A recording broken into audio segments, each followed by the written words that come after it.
الف مبروك. انا لازم ابارك لك فعلا. هتقولي ليه يا عم انا عملت ايه؟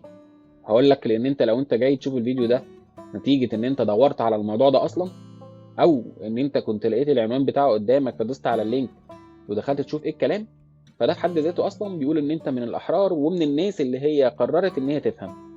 وغالبا ده لان انت كان ممكن يكون بيدور في ذهنك اسئله شبه: هي العربيه بيتعمل لها صيانه اصلا؟ طب انا المفروض امتى اعملها؟ طب ما هي اصلا لسه ما عطلتش، يعني ليه اروح اعمل صيانه وانا وجع قلب وصرف فلوس؟ طب بلاش، انا لو حتى لو هروح اعمل الصيانه اعمل ايه بالظبط؟ وهل هي بتتقاس بالوقت ولا بالكيلومتر؟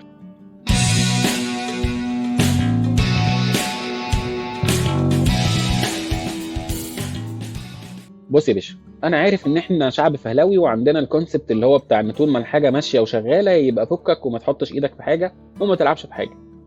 والحقيقه ان احنا بنعمل ده حتى في صحتنا. يعني انت لو سالت اي دكتور كده او دورت في الاراء الطبيه هتلاقيه بيقول لك ان الانسان العادي المفروض كل 6 شهور يعمل تشيك اب على نفسه. لكن احنا ما بنروحش للدكتور الا لما الحاجه تبدا تتعبنا وتورينا الويل. ولذلك خليني اصحح لك مفهوم كده: ان الصيانه اللي حضرتك مش بتعملها اعتقادا منك ان انت كده بتوفر وقت او فلوس، الحقيقه ان انت علشان تعالج ده بعد كده بتقعد تحل بسببها اعطال بتكلفك اضعاف اضعاف ثمن الصيانه اللي انت كنت ممكن تعملها. غير ان الوقت اللي انت كنت فاكر ان انت وفرته ده بيجي على دمار حاجات تانية في العربيه بسبب اهمال بقى تغيير قطعه او تغيير زيت. كل ده بيخليك تصرف فلوس اضعاف واضعاف.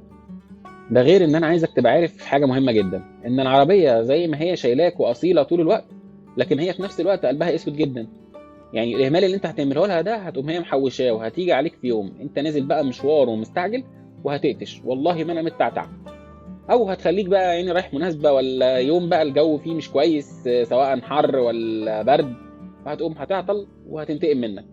ليه؟ من الاخر كده هي هتلاقيها بتقول لك ان الاهتمام ما بيطلبش، وانت هتهتم بيا على طول، يا اما انا بقى هاجي ايه اعرف اخليك تهتم بيا كويس ازاي. طيب، ايه بقى الصيانات اللي المفروض اعملها على عربيتي؟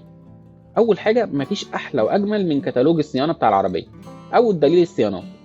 تجيبه كده وتمشي وراه في كل صيانه. ولو انت جايب العربيه زيرو فانت مهمتك بقت سهله قوي. انت هتخليك مع التوكيل وتشوف هو بيقول لك الصيانات امتى، وكل صيانه تعملها اعرف منهم الصيانه اللي بعدها هتبقى ميعادها امتى ان شاء الله. يعني مثلا هتلاقيهم بيقولوا لك عند 5000 مثلا هنغير زيت وفلتر، عند 10000 هنغير زيت وفلتر ونكشف مثلا على تيل الفرامل، عند 20000 هنغير مثلا بوجيهات، هنعمل كذا، هنبص على زيت كذا، هنبص على ميه الرادياتير، وهكذا. وخلي بالك ان كل نوع عربيه او كل توكيل وليه مواعيد. يعني في مثلا عربيات يقول لك انت في صيانه بعد 1000 كيلو، في توكيل تاني يقول لك اول صيانه ليك بعد 2000. او ان ممكن اول صيانه مثلا ما تبقاش ولا 1000 ولا 2000، ممكن تبقى بعد 5000 كيلو. كل نوع عربيه وليه حاجته. فخليك متابع وخليك مع التوكيل بتاعك احسن حاجه. طيب، انت عربيتك خلاص خلصت وقت الضمان وخرجت بره التوكيل، يبقى خليني كده اتفق معاك على شويه قواعد ثابته.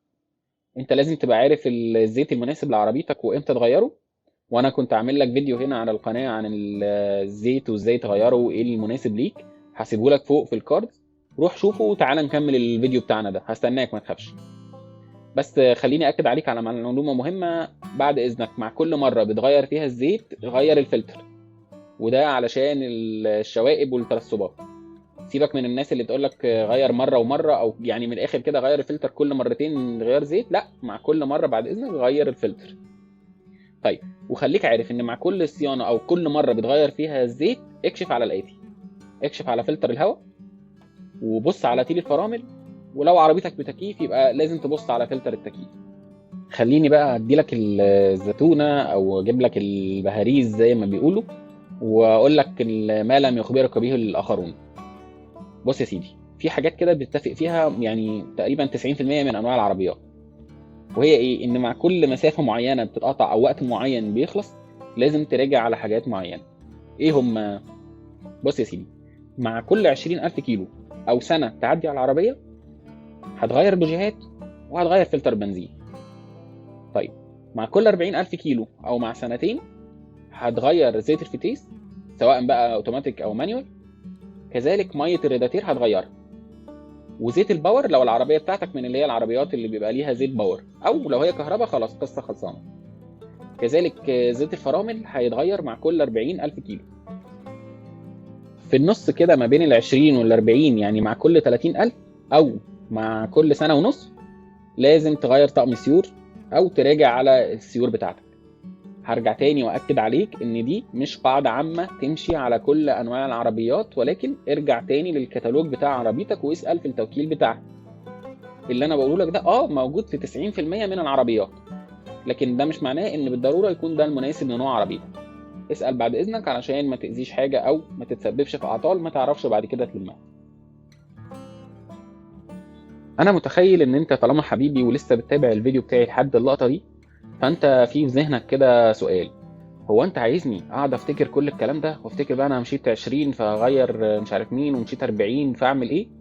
والله بص يا سيدي، انت دلوقتي معظم العربيات الحديثه هي لوحدها بتطلع ريمايندر كده او بتطلع لك تنبيه بتقول لك ان احنا داخلين على ميعاد صيانه. كذلك انت تقدر تستغل موبايلك وتقدر تعمل لنفسك كده ريمايندر او تذكير بميعاد اقرب صيانه ان شاء الله. كمان في دلوقتي ابلكيشنز كتير موجوده على الجوجل بلاي وعلى الاب ستور، دي في منها اللي فري وفي منها اللي بفلوس.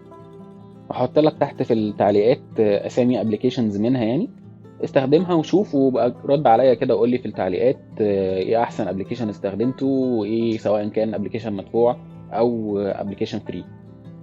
تقدر كمان تعمل سيف للفيديو ده وهو يفكرك كل كام كيلو او بعد مرور وقت قد ايه تعمل ايه بالظبط في العربيه.